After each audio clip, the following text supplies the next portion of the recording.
الحمد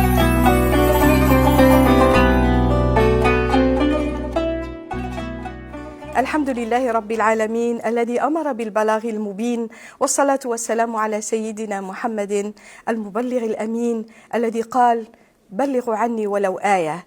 مشاهدينا الكرام، أهلا وسهلا بكم في هذه الحلقة الجديدة من هنا من استوديو فاس بمؤسسة محمد السادس للعلماء الأفارقة، بمناسبة انعقاد المجلس الأعلى للمؤسسة في دورته السنوية العادية السابعة.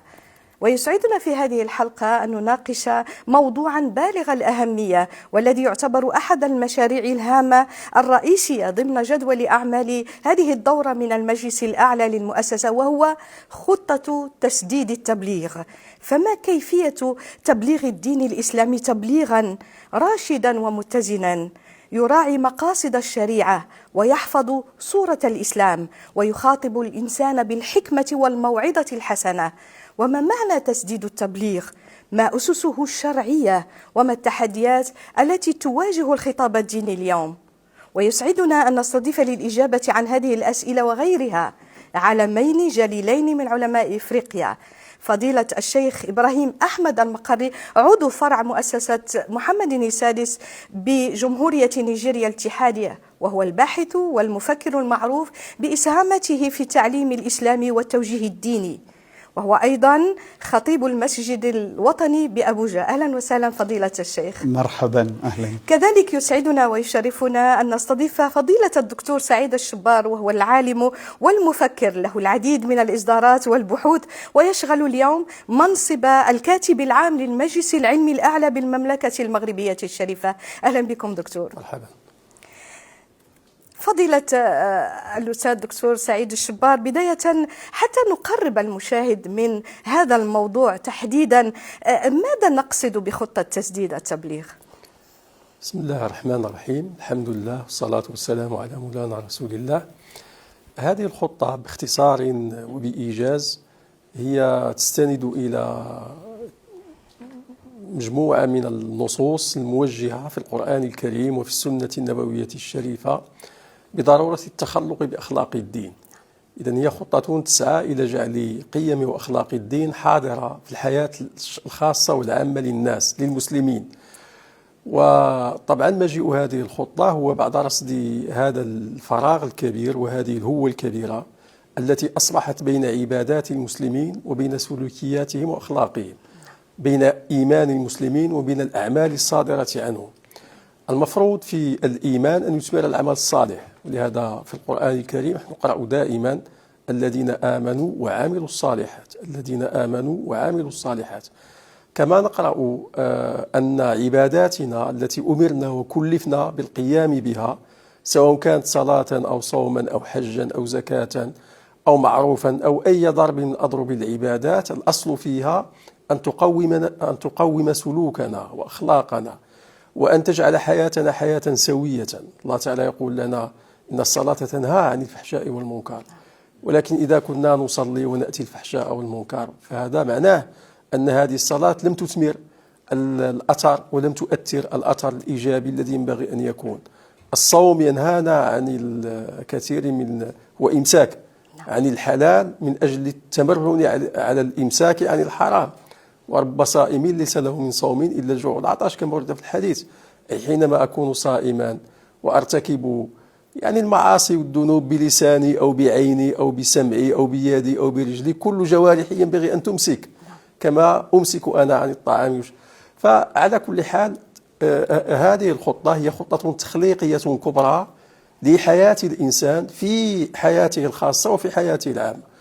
ونقصد بالحياة الخاصة السلوك الأسري، السلوك الفردي، التربية مع الأبناء، المعاملة في البيت، المعاملة في الحي، ونقصد بالتخليق العام الحياة العامة، الحياة السياسية والاجتماعية والاقتصادية والأمنية وغيرها. إذن فهي باختصار أو في جملة حضور قيم وأخلاق الدين في حياة الإنسان كي تصبح هذه الحياة حياة طيبة، كما قال الله تعالى: من عمل صالحا من ذكر أو أنثى وهو مؤمن فلنحيينه حياة طيبة. إذن فهي خطة تنبني على تحصيل الحياة الطيبة الذي هو وعد إلهي قائم على الإيمان والعمل الصالح. جميل شكرا. إذا عطفا على ما جاء في كلام الدكتور سعيد شبار، فضيلة الشيخ مقري، لماذا يعد هذا المفهوم، مفهوم تسديد التبليغ، أساسيا اليوم ومهما في الواقع الإفريقي؟ بسم الله الرحمن الرحيم.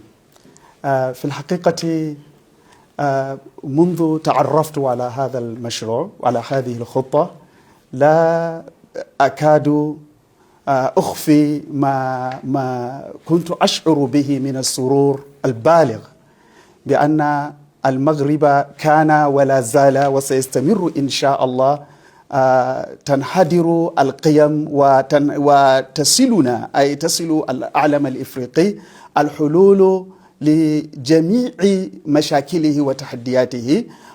فهذا المشروع في الحقيقة إذا تم تنزيله بالصورة المقترحة لا شك أنه سيكون بإذن الله حلا وعلاجا ناجعا لجميع التحديات التي تعتور المسلمين من وكما تعلمين المسلمون عانوا في تاريخهم الطويل من بتر أوصال الدين وقطعه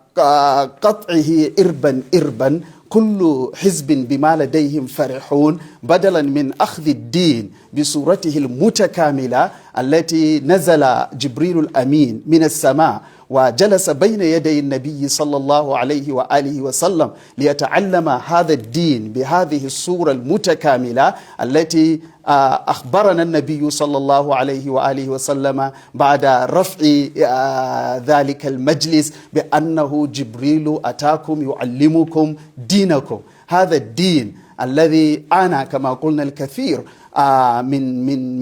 من تجزيعه وأحيانا في الغالب تقليبي أو الاحتفال بالوسائل على حساب المقاصد، كما أشار الأستاذ سعيد شبار مشكورا جزاه الله خيرا. في الكثير من ممارساتنا الدينية نجد أننا لا نكاد نلتفت للأثر الحقيقي. الرسول صلى الله عليه وآله وسلم صلى بين يديه رجل فقال له ارجع فصلي فإنك لم تصلي. وكم صلاة لنا اليوم لا نجد من يقول لنا ارجعوا فصلوا فإنكم لم تصلوا، لأن تلك الصلوات لم تكن تمنع عن الفحشاء أو تنهى عن الفحشاء والمنكر كما أشار الأستاذ. ففي الحقيقة إذا استطعنا أن ننزل هذا المشروع كما أعد، لا شك أنه سيكون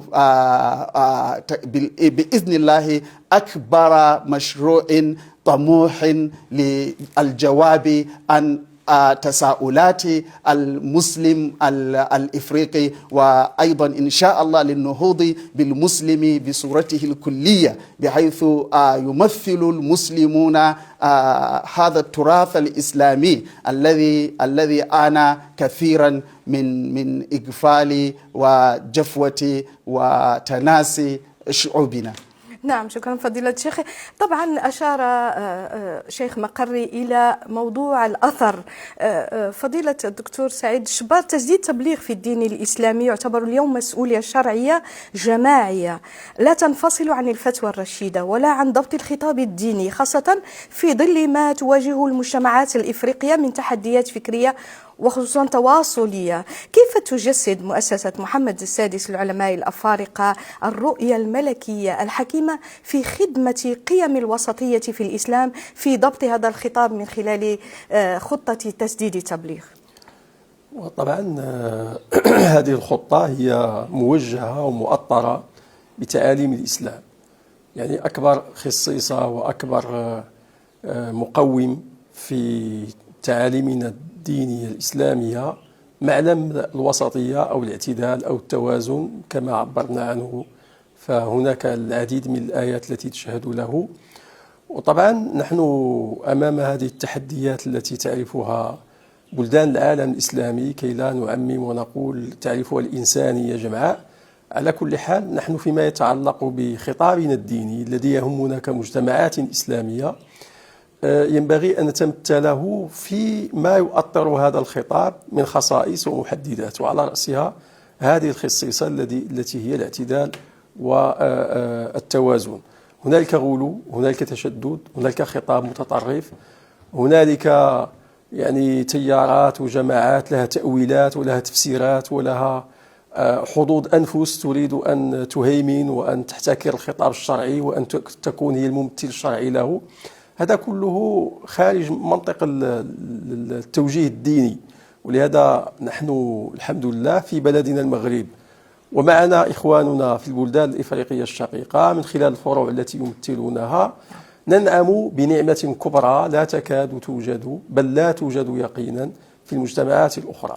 الفتنة السائدة في المجتمعات المسلمة اليوم هي هذه الزعامة وحب تمثيل الشرعية الدينية. كل طائفة تقول أنا أمثل الدين، وخطاب الشرعي هو خطاب الدين الحق، ثم تكفر أو تفسق أو تبدع كل من يخالفها إن لم تحمل السلاح عليه. هذا منتهي بالنسبة لنا، لأن المرجعية محسومة وهي إمارة المؤمنين، وهي تحتل يعني رمزية تمثيل الدين على الصعيد الوطني. وعلى هذا البعد الروحي الممتد في إفريقيا، يعني من خلال الفروع ومن خلال الوجود الروحي التاريخي العريق الذي كان للمغرب قديما مع هذه البلدان الشقيقة. مؤسسة محمد السادس للعلماء الأفارقة تطلع بعمل كبير وبجهد كبير، يعني من خلال إحلال قيم التوسط والاعتدال والتسامح والتوازن والتراحم، يعني داخل هذه الفروع، بما من شأنه أن يخلق واقعا آخر إن شاء الله يزيد الأمن الاجتماعي والسلم الاجتماعي والطمأنينة الاجتماعية داخل هذه البلدان تحت هذا العنوان الكبير الذي هو عنوان ومظلة إمارة المؤمنين. هذا شيء غاية في الأهمية، لأن الشريعة أناطت مجموعة من المهام بمنصب الإمامة، ولا ينبغي لفرق وطوائف أن تنتحل الصفة لكي تقوم بهذه المهام دون الرجوع إلى الإمام. فإذا منصب الإمامة شيء أساسي من المنظور الديني في حسم أشكال الخلاف والنزاع والتطرف والتشدد إلى غير ذلك. طبعا شيخ مقر، من بين المشاريع الهامة التي تناقش خلال المجلس الأعلى للمؤسسة في دورته السابعة مشروع إحياء مجمع المفتين الأفارقة والدور العلمي والمؤسساتي الذي يطلع به في توحيد المنهج وترشيد الفتوى وتسديد خطاب التبليغ بما يحفظ للدين مقاصده وللمجتمع استقراره. كيف في رأيكم يهتم مجمع المفتين أو سيسهم مجمع المفتين في تنزيل آليات خطة تسديد التبليغ في إفريقيا؟ والله نعم المبادرة، كذلك مبادرة مجمع المفتين أن يأتي المفتون من ربوع إفريقيا وتجمعهم مظلة واحدة يناقشون فيها قضاياهم ويصلون فيها إلى مواقف محددة يجمعون عليها. هذا وحده خير كبير، وإن شاء الله سيكون حسما بإذن الله لفوضى الإفتاء التي نشهدها اليوم، ثم للكثير من التناحرات التي نحن في غنى عنها. فعندما يأتي المفتون من كافة أرجاء إفريقيا أو من البلدان الإفريقية ويتفقون على الأقل مع مراعاة الخصوصيات لكل دولة ولكل مجتمع، فلا شك وإن كنا نعلم جيدا أن أغلب الشعوب الإفريقية تجمعها عناصر ديموغرافية كثيرة. فالفتوى المغربية، ولا أبالغ إذا قلت إن الفتوى عندما تصدر من المغرب تنسجم مع الواقع الإفريقي، تكون أكثر انسجاما مع الشعوب الإفريقية. وعندما يجتمع هؤلاء لا سيما من غرب إفريقيا الذين تجمعهم أواصر كثيرة، ففي الحقيقة إذا تحققت هذه الرؤية وتحقق هذا المشروع بأن يكون للمفتين مجمع يتدارسون فيه قضاياهم ويتفقون على الأقل على الأصول التي يتبنونها في إصدار الفتاوى، سيكون ذلك إن شاء الله سدا لفوضى الإفتاء كما قلنا وللفتاوى العفوية الفتوية التي تصدر الآن وليس لها مرجع تؤول إليه. نعم، ونحن كذلك نتمنى. تفضل فضيلة الدكتور. فقط عطفا عليك إلى ما ذكره نعم. الأستاذ أحمد الكريم، هذه الهيئة مجمع المفتين هي هيئة تضم علماء من المغرب وعلماء من بلدان إفريقية شقيقة. وطبعا هذا التركيب فيه دمج للفتوى وتوجيه للفتوى إلى ما هو كل مشترك، يعني في تعاليمنا الديني الحنيف، وفيه تأطير لعملية الإفتاء المحلي نفسها. نعم.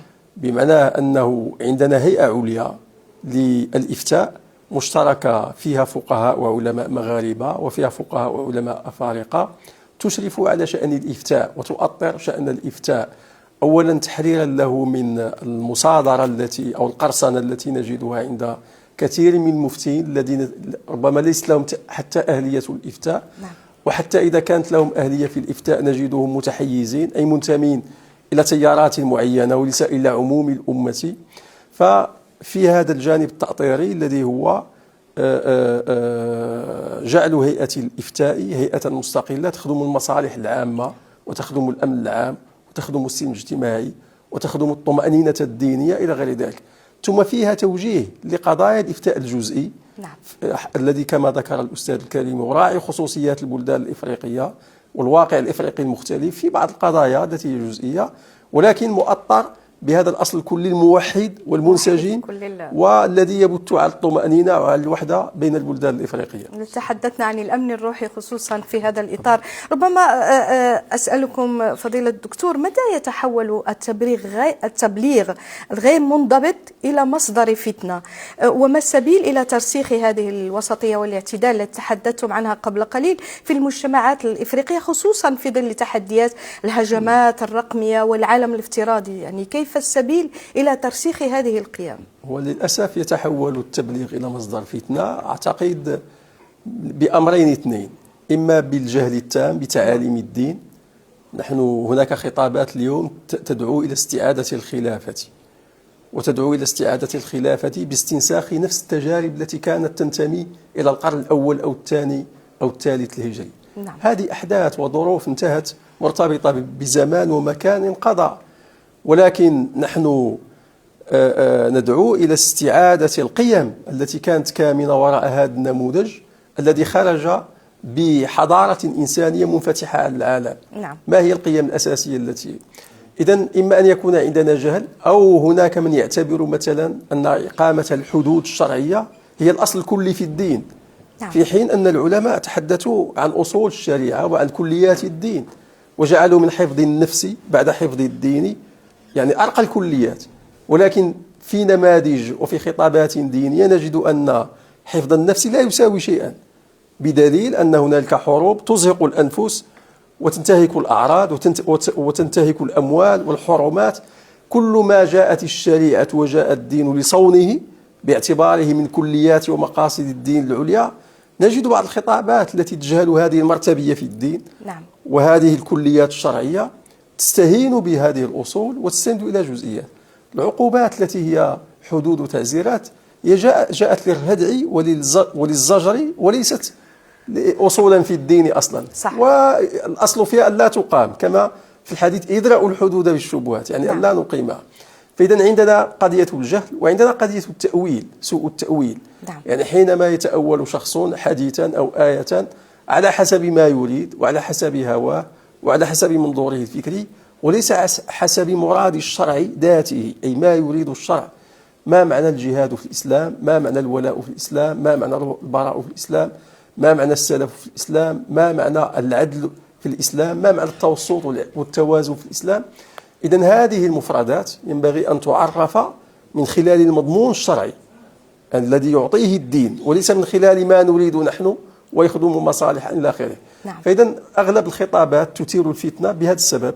نعم. إما بجهلها بأصول الدين ومراتبه المقررة فيه، وإما بسوء تأويلها له، وإما بحضور حدود نفسها في طلب الزعامة والرئاسة والشرعية وغير ذلك. عطفا على كلامكم دكتور سعيد سبار، أتوجه بسؤالي إلى فضيلة الشيخ مقري: ما مكانة الحكمة والرفق في التبليغ، ولماذا يعتبر تسديد التبليغ مدخلا كما أشرنا قبل قليل إلى مسألة الأمن الروحي في المجتمعات الإفريقية؟ كما تعلمين أن الأمن الروحي يستفاد من تمثل التعاليم الدينية تمثلا صادقا، ليس مجرد تمثل سطحي ظاهري لا يهتم بالباطن. ولحسن حظنا أن الإسلام الإفريقي إسلام في الحقيقة الإسلام دخل إفريقيا روحيا بروحانياته، باهتمامه بهذا الجانب الكبير الذي يعتبر في الحقيقة هو لب الإسلام. الرسول صلى الله عليه وآله وسلم دلنا في أكثر من موضع إلى هذه الحقائق، إلى هذه المعاني. فالصلاة لم تكن مجرد طقوس تؤدى، ولكنها اجتماع بؤرة الشعور على الله سبحانه وتعالى. والصوم كما أشار الأستاذ ليس مجرد إمساك عن الطعام والشراب، ولكنه إمساك عن المحرمات. من لم يدع قول الزور والعمل به فليس لله حاجة في أن يدع طعامه وشرابه. وأشير يوما إلى النبي صلى الله عليه وآله وسلم إلى امرأة كانت تصوم النهار وتقوم الليل غير أنها تؤذي جيرانها، فقال الرسول صلى الله عليه وسلم إلى النار. هذا يكفينا للاسترشاد إلى المعنى الحقيقي للدين، وبأن هذا الأمن الروحي هو المقصد الحقيقي. لذلك العلماء يقولون بأن للدين ثلاثة مقاصد أو أصول أساسية فيما يتعلق بعلاقة الفرد بالله سبحانه وتعالى فالتوحيد، وفيما يتعلق بالمرء في ذاته التزكية، ثم العمران في علاقة الإنسان بغيره. فهذه التزكية، تزكية النفس، في الحقيقة هي المراد، وكثير من الآيات القرآنية دلت على ذلك. فالإنسان بحاجة إلى العودة إلى النفس، وإن شاء الله من خلال هذا المشروع الناهض سنرى بإذن الله تجليات هذا المعنى المفهوم الكلي للدين من خلال تطبيق ظواهر الدين والصبر إلى أعماق الإنسان لإخراج ما لا يراد من الأمور التي حذر الشرع منها، ومن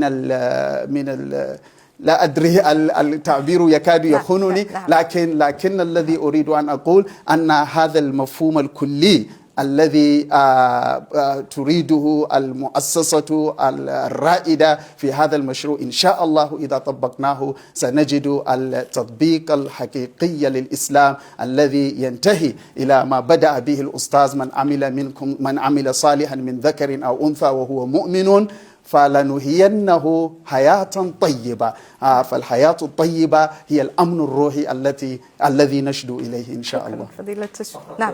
كإضافة للمبلغين دور كبير وحاسم في نجاح هذه الخطة. نعم. ولهذا كما ذكرت في الآية الكريمة: ادعو إلى سبيل ربك بالحكمة والموعظة الحسنة وجادلهم بالتي هي أحسن. نعم. فإذا وكما في الحديث العلماء ورثة الأنبياء. نعم. ماذا ورث العلماء عن الأنبياء؟ ورثوا الدين، ورثوا تعاليم الدين، قيم الدين، وورثوا إلى جانب العلم العمل به والتبشير به والدعوة إليه. صحيح. والتبليغ. صحيح. إذا كان الرسل وهم يحملون هذا الاسم الذي هو رسول بمعنى مبلغ، يبلغ رسالة، فالذي يرثه في مهمة التبليغ العالم. إذن العلماء مبلغون عن الأنبياء وعن الله تعالى. ولهذا خطاب التبليغ ينبغي أن يكون مسددا، وأن يكون مرشدا، وأن يكون قاصدا، وأن يكون متمثلا للحكمة وللموعظة الحسنة وللرفق ولللين وللرحمة ولحسن التواصل والتدبير وتوخي الأجر والثواب من غير ذلك إلى آخره. نعم. فإذا هذه القيم التي أشار إليها دليل خطة تسديد التبليغ موجودة يعني في شخص المبلغ كيف ينبغي أن يكون كي يكون خطاب التبليغ واصلا ومتحققا عند الناس. دكتور، وأنتم تتحدثون عن القدوة والسلوك، هناك فئة مهمة هي فئة الشباب، أكيد أنها مستهدفة من خلال هذه الخطة. في إطار هذه الخطة هل فكرتم كيف يمكن أن نستثمر الإعلام ووسائل التواصل لنخاطب الشباب بلغة معاصرة دون التفريط في التوابع؟ طبعا هذه الخطة هي ليست خطة المجلس العلمي الأعلى ووزارة الأوقاف ومؤسسة محمد السادس للعلماء الأفارقة، هي خطة للناس. هذه المؤسسات هي مؤسسة تجسد هذه الخطة وتخرجها للناس، ولهذا كل وسائل الإعلام متاحة، كل وسائل التواصل متاحة، كل وسائل الرقمية المتاحة ينبغي اعتمادها. نعم. ولا يستثنى منها شيء لأنها وسائل العصر في التواصل مع الناس. هذه من جهة. من جهة ثانية هذه خطة تخاطب المحيط. نعم. الاجتماعي، السياسي، الاقتصادي، التربوي، الأمني، البيئي، بمعنى أن هذه القضايا لها مؤسسات تخدمها. يعني كاين هناك مؤسسات للصحة وللبيئة وللأمن وللقضاء وإلى آخره. نعم. والأصل في هذه الخطة أن تتواصل مع هؤلاء جميعا وأن تشتغل على حفظ الأمن داخل هذه المؤسسات جميعا. وأهم ما ينبغي التركيز عليه هو هذه الفئة التي تكلمت عنها، هي فئة الشباب، من حيث اهتمام المؤسسات العلمية ومؤسسات العلماء الأفارقة والمؤسسات على كل حال الثقافية والتربوية المختلفة في العناية بها. إذا نحن استطعنا أن نؤطر جيلا من الشباب بهذا المنظور من خلال حضور هذه القيم، لا شك أننا سنكون قد ربحنا رهانا أساسيا من رهانات التنمية والتخليق العام إن شاء الله تعالى. شكرا لكم دكتور. في ختام هذه الحلقة يتبين لنا أن خطة تجديد التبليغ في الإسلام ليست مجرد كلمات، بل هو علم وحكمة وفهم للواقع وصدق في النية وحسن الخلق. نشكر فضيلة الدكتور سعيد الشبار، كما نشكر فضيلة الشيخ إبراهيم مقري، كما نشكركم مشاهدينا على حسن المتابعة، وإلى أن نلقاكم في حلقة قادمة. دموا في رعاية الله.